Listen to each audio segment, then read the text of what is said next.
Hey everyone, thanks so much for taking the time to check out this video. Today we're talking about SKSs again. I actually have a lot of other projects in the works right now. I'm kind of struggling to stay focused and just balance my time with work and family and all that. However, in the meantime, I thought I could knock out a pretty quick video, give the subscribers on the channel just some reason to stick around, I guess. I appreciate you all. So I'm going to give you something which you've asked for, which is a bit of a show and tell of my SKS pattern carbine collection. I will say that I used to have a lot more than this. I kind of go through phases of I get really into something and I buy a ton of them, and then I get into something else and I move on. Now, I've never gotten into anything as much as I got into SKSs. So I used to have maybe 2 or 3 times this many, and I had to sell them off in order to, finance other projects. I'm really happy with my other projects, but obviously I kept a good chunk. I think I've got like 14 or something. So in this video, I'm going to be showing you the 14 SKS pattern carbines that I still have and explain why I chose to keep those particular ones. So if you're interested in that, stay tuned because we're going to start right now. First up, we got the Albanian. Why did I keep the Albanian? Well, I got to have one Albanian in the reference collection, but I also think this one's kind of cool because it is by far the worst SKS pattern carbine I've ever fired. It is so rare in my experience to have an SKS pattern carbine in factory configuration that has issues, mechanical, fundamental issues. And this one does. So I think it's pretty cool to keep in the collection because it is sometimes useful to be able to reference an SKS that doesn't work, and SKSs that don't work are hard to find. So I have one. This is one of the most valued examples in my collection. This is a 1967 Chinese Type 56 carbine, Triangle 26 manufacturer. And of course, this is the Lebanon bringback, or the Israeli capture, whatever you want to call it. This was a weapon which was in the inventory of the Palestinian Liberation Organization. This is the kind of thing that made me fall in love with curio and relic firearms and just this hobby in general. I can't tell you what it makes me feel like to have a piece of history in my hand and to have a physical connection to the history of my species in the 20th century. And there's just so much that goes into this existing, of the Chinese Communist Party's relationship with Yasser Arafat, and the just convoluted politics of how the PLO fought and fights today, and just the craziness that was Lebanon in the 1980s. I would never let go of this rifle. It just happens to be an SKS, but it's a piece of history in and of itself, and that's super cool. Yugoslavian M59/66A1. Gotta have one in the reference collection. I think that this is an important piece because, in my personal opinion, I'm not sure if I've said this on this channel before, this is the highest expression of the military SKS pattern carbine. And let me qualify that a little bit. I said military. As a civilian, I think these are, well, they're great rifles. I think they're a little bit heavier and more cumbersome than they need to be. But while the SKS pattern has a niche combat application, I've talked about that in other videos, this is the highest expression of it because it utilizes night fighting capability with rudimentary night sights, and it has the 22mm NATO compatible grenade launcher. And in the real world, those are features that you want. You want to be able to accurately engage targets at night, and you want to be able to shoot something more powerful than an intermediate rifle round, and you want to have anti-armor capability, and that is exactly what it gives you. And while for civilian, I think it's a little bit of a bad trade-off in terms of how much longer and heavier this is, in a combat situation, I would imagine that would be quite a nice benefit of not that much weight and length in order to greatly increase the lethality of this weapon system. So M59/66A1, gotta have in the collection. They're all pretty much the same as long as the bores are fine. This one's nothing special, but it is mine. Next up is the Romanian. This is 1959. Gotta have one Romanian as a reference piece, and this is the most beautiful Romanian example I've ever come across. It does have the original Romanian sling. That's a nice feature. It's all matching, all that good stuff. In addition to just being a good reference piece, anybody who knows anything about small arms knows that Romania is an important country to know about. Shout out Factory Bear. Hope you're checking out this video. Hope you're doing well. Romania is just really a phenomenal country. If you don't know anything about basically the way that Romania stood up to the Soviet Union when the Soviet Union invaded Czechoslovakia after the revolution, Romania is a fascinating country, really cool culture, really cool people, and that notwithstanding, they know how to make guns. Anytime something's made in Romania, anytime something's made in Kujir, you know you're dealing with a good weapon. When you see that arsenal mark, you know you're dealing with a beautiful, beautiful weapon system, and that is just what we see here. Next up, 1965 Type 56 carbine, triangle 26, of course. This, I think, is a kind of cool example to show because it's what a lot of you guys who are recently getting into SKSs might have. This is a so-called Sino-Banian, meaning that it did get imported to the United States through Albania, despite virtue of being Chinese manufactured. So these are such cool rifles, and they're still in the primary market in a lot of places. I think that might be drying up. I'm not really sure, but such cool rifles. There's all the jerks on the internet who are like, oh, you paid $500 for that. I didn't pay $500 for this, but I would, because this is not worth $500. It's worth $1,500. This is a phenomenal rifle.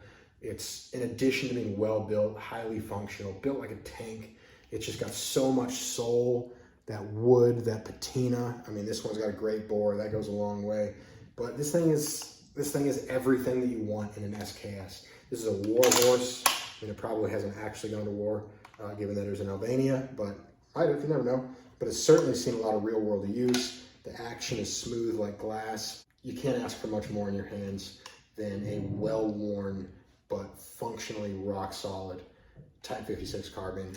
And this is a great example of that. So yeah, I can't say enough about, like, just, I don't know if the light catches it, but the wood glows, the wood talks to you.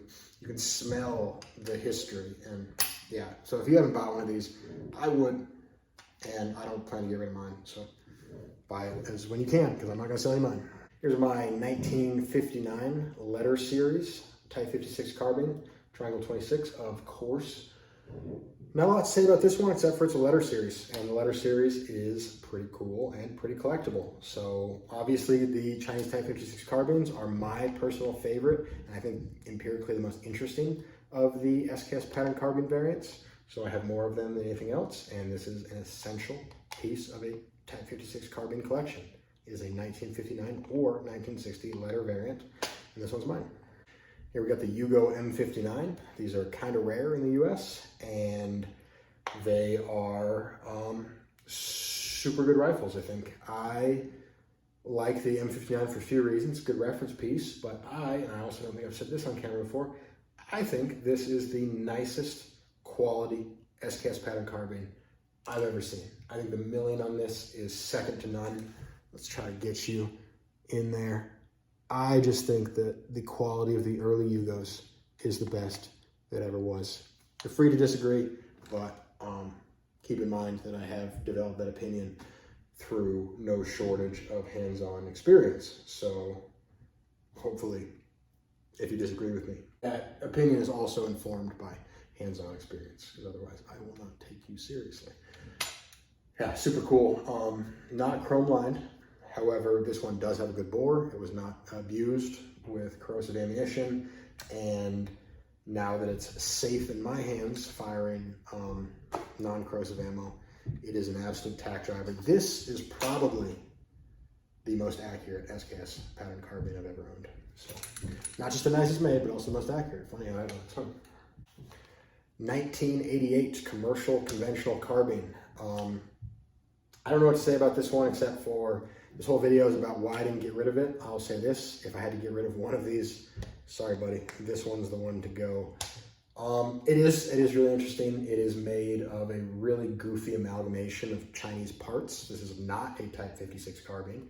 This is a commercial conventional carbine assembled exclusively for export to lesser peoples in non-Chinese regions, such as myself, living in America. It still runs like a sewing machine. I love this as a conversation piece to demonstrate that you really don't have to do all that extra stuff to make an SKS run properly. I'm talking to you, Albania. I don't know how you guys figured it out, but everyone else, even just slapping together refinished, possibly scrapped parts along with relatively cheap stamped modern parts, this thing runs great. And yeah, that's why I kept that one. But again, I might trade this guy for something else at some point, so be good, otherwise you'll be gone. Izhevsk, 1954. I shouldn't have had to look at that because Izhevsk only made 2 years, and they didn't make a whole lot in 53, and if I had a 53, I would know that. So I got a 54.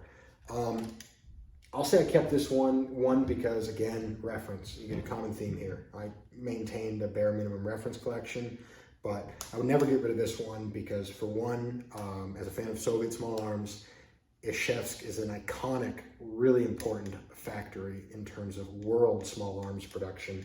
I personally think they have the coolest arsenal mark ever, the arrow in triangle in circle. I like shapes. It's got a lot of shapes. And the other thing I like about this one is I like weapons which I have modified myself. Izhevsks can get pretty expensive. Plural Izhevsk rifles can get pretty expensive. I got this one for a great deal because it had pretty substantial cosmetic damage to the stock. So I fully stripped, sanded, reprofiled, refinished this stock. I think it came out looking pretty decent. Other people are free to disagree with me on that one, but the main thing is that I ended up with an Izhevsk, all matching, and it looks right, or it looks pretty right to me. And I got it for a price that I could afford, so pretty happy with that. And yeah, this is honestly one of my favorites. If I could only keep 3, this would be one of the 3 for sure. 1954 Tula. Not a whole lot to say about this because it is not super exceptional. It's a refurb. It is basically the standard by which all other SKS patterns are judged. I kept it, obviously, because I need a reference piece. It is the standard by which all others are judged. It helps to have an example of the standard. But additionally, this is the first SKS I ever owned. I think I got it in a trade. And at the time, I was not super impressed by it. I'm not going to lie to you. I was impressed by the second SKS that I got, which happened to be Chinese, and that one's next. And here we are, the second SKS pattern that I ever owned. I also got this in a trade, and I fell in love with the SKS pattern when I first started shooting this. I haven't fallen out of love with it since. Really underwhelming as far as variants go. It's not very collectible, whatever. It is a Triangle 416 produced rifle, 1972 production. I think it might be a 73. I think it's a 72. I have to check my notes or do math in my head, and I don't want to do either of those things right now. Pin to barrel, nothing fancy. The stock came, someone sawed off like ½ inch of critical fore-end material. So I actually had to go through and I will show you that actually because I'm kind of proud of my handiwork there. Magic of editing, activate.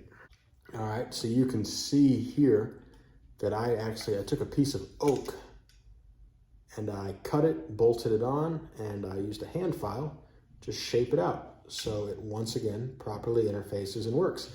And I'm not gonna lie to you, I'm pretty proud of my handiwork there, and that makes me like this rifle more. All right, my girlfriend just called me and I have to take her to dinner, so I'm gonna try to expedite this. Paratrooper, Type 56 carbine. I kept it because it's short. It's shorter than all the other ones. It's pretty fun. It's actually shockingly accurate. And yeah, it's super handy, and somehow dwell time is a non-issue. And the Paratroopers, they're not historically significant at all, but they're surprisingly awesome and handy rifles. 1979 Type 56 carbine, final production run, Triangle 26. These are absolutely gorgeous, gorgeous rifles. I talked about this in my another video, I'm sure, and I give a slight edge to the Yugo M59 for just smoothest production rifle ever, but this is really, really close, and it's got a really distinct feel to it. And if you get one of these and it's in good shape, you won't want to let go of it either, I assure you. Last, but most certainly not least, this is probably my favorite in the collection. If I could only keep one, it'd probably be this one. Boy, it's hard. Probably be this one. This is a first-year production Type 56 carbine, so-called Ghost. It is a 5-digit serial number, manufactured in 1956, near the end of 1956, because they made about 90,000 in 1956. and the rest of the serial block was in 1957. So if you've got a Ghost that's past 90,000, it's 1957. But this one's in 1956, and obviously the Type 56 carbines are super important to me. I think they're super interesting. They're great rifles, and this is the grandfather to them all. This is the oldest Type 56 carbine in my collection. I think it blends together all of the best features of the Soviets with what I consider to be the superior manufacturing and much more interesting history of the Chinese. So, I mean, this is a bridge model. It's hybrid. It's like having a Soviet. It's like having a Chinese all at the same time. It's gorgeous. Look at that stock. It's Arctic birch. It's probably Russian wood, not Chinese. And the Chinese wood is probably the worst thing about the Chinese. So the Russian wood doesn't hurt there. Yeah, this is, I was so happy to add this to my collection when I did. Super cool. All right, everybody, it looks like I forgot to film a outro to my video, so I am now at work. As you can see, I am a professional urban golfer, is I think what my job is. I'm not quite sure. They weren't super clear on that. But yeah, that was my video. I hope some people got a kick out of that. I know that some people have been asking for that. And as I started the video out with, obviously, I wish I had more SKSs to show you, but the perk to not having all the ones that I once had is that I now have some pretty other stuff, which I think is going to make for some cool videos as well. So if you're into this and you want to see, hopefully, better videos in the future, I know I say that a lot. So if you want to see videos that are of exactly this half-assed quality level, like, subscribe, because there's probably a lot more coming. Thanks a bunch for watching. Hope you all have great days.